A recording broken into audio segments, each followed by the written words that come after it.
In the video, you will learn how to build, train, and evaluate a convolutional neural network, CNN, using TensorFlow and the Cipher-10 dataset.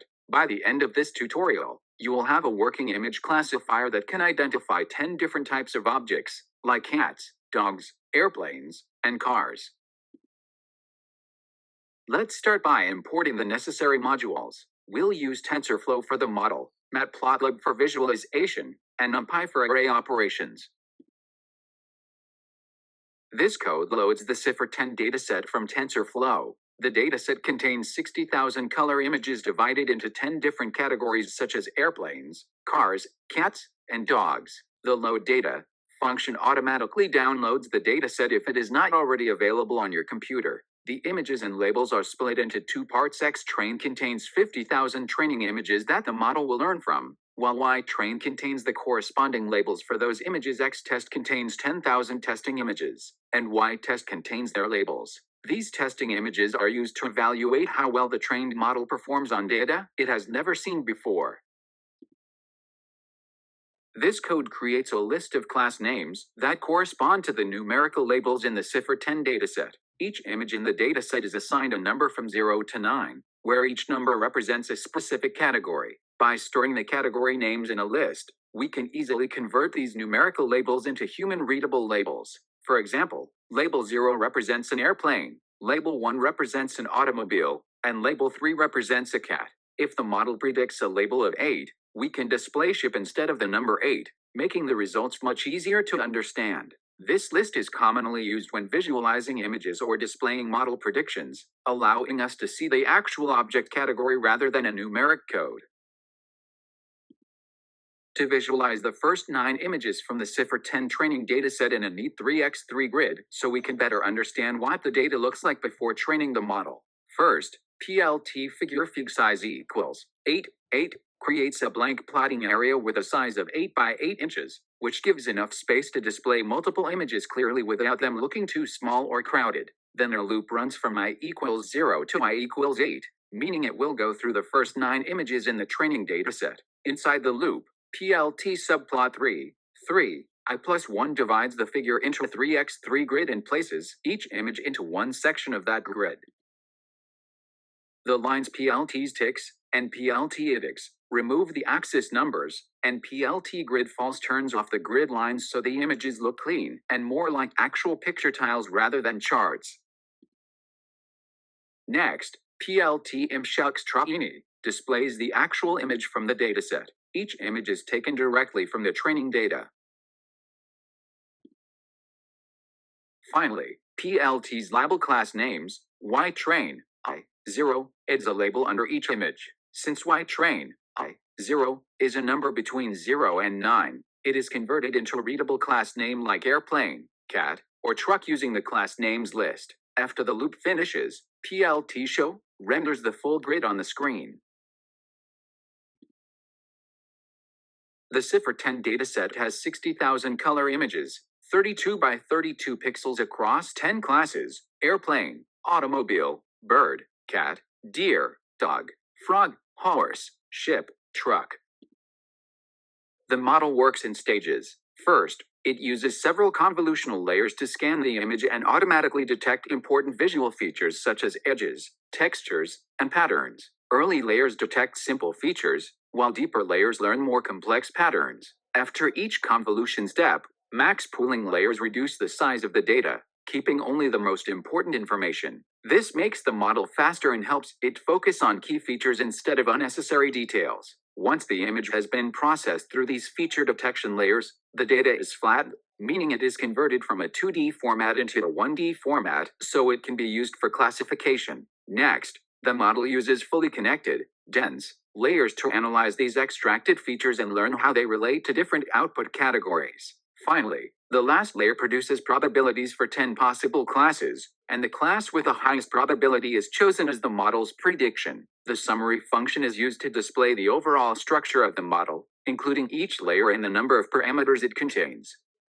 The model is compiled, which means it is configured for learning. It uses the Atom Optimizer, which helps the model adjust its internal weights sufficiently to reduce errors. The loss function, sparse categorical cross-entropy, measures how far the model's predictions are from the correct labels in a multi-class classification problem. The accuracy metric is used to track how often the model predicts the correct class during training. Next, the message starting training is printed to indicate that the training process is beginning. This code is used to normalize the pixel values of the images so that they are scaled between 0 and 1 instead of 0 to 255. Originally, each pixel in the cipher 10 images has a value ranging from 0, black, to 255, full color intensity. By dividing all pixel values by 255.0, we convert them into smaller decimal values, which helps the neural network learn more efficiently and converge faster during training. After normalization, both the training images, xtrain, and testing images, xtest, are updated with these new scaled values. This step is very important in deep learning because models perform better and train more stably when input values are in a consistent and smaller range. Finally, the code prints the shape of the training and testing datasets using xtrain shape and xtest shape. This helps us confirm that the data is correctly loaded and still has the expected structure after pre-processing.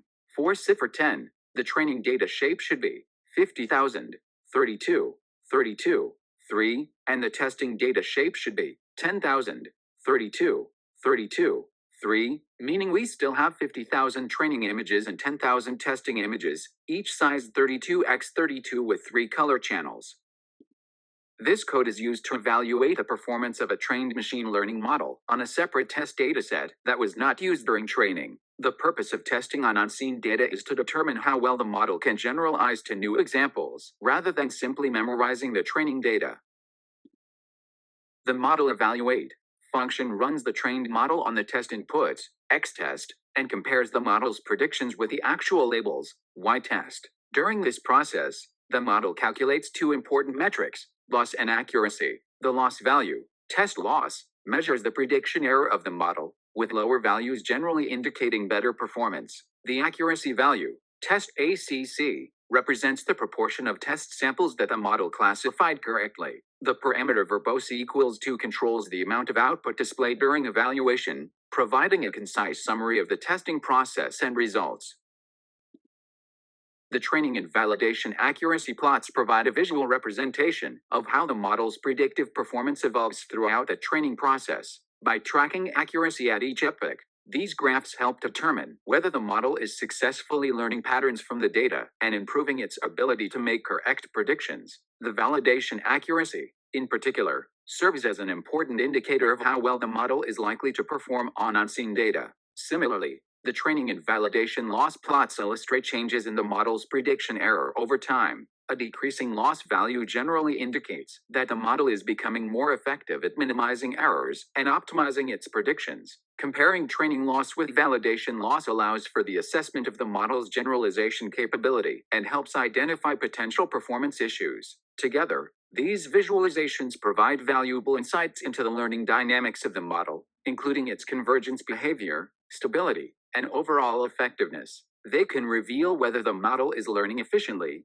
experiencing overfitting or underfitting, or reaching a point where additional training offers little improvement. As a result, these plots serve as an important diagnostic tool for evaluating model performance and guiding decisions related to training duration.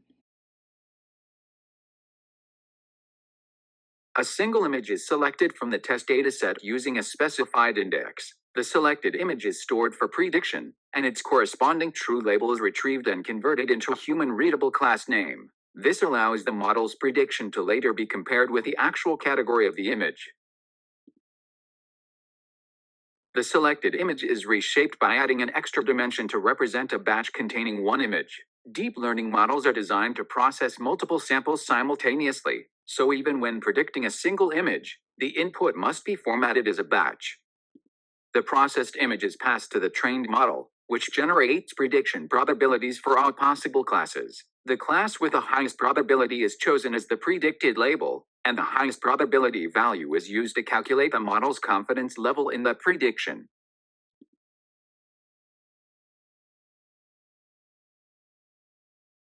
The final step visualizes the selected test image and presents the outcome of the model's prediction in a clear and interpretable way. The image itself is displayed using a plotting function so that the actual content being classified can be directly seen. Along with the image, the true label, the correct class from the dataset is shown so that there is a reference for what the image actually represents. In addition to the true label, the predicted label produced by the model is also displayed, allowing for an immediate comparison between the expected result and the model's output. This helps in quickly identifying whether the model has classified the image correctly or made an error. Alongside the predicted label, the confidence score is shown as a percentage, which indicates how certain the model is about its prediction based on the probability distribution it produced across all classes. To improve readability, the title of the image combines all this information into a single structured format, showing both the true and predicted labels together. The axis is turned off so that only the image and its classification results are visible without distractions. Overall,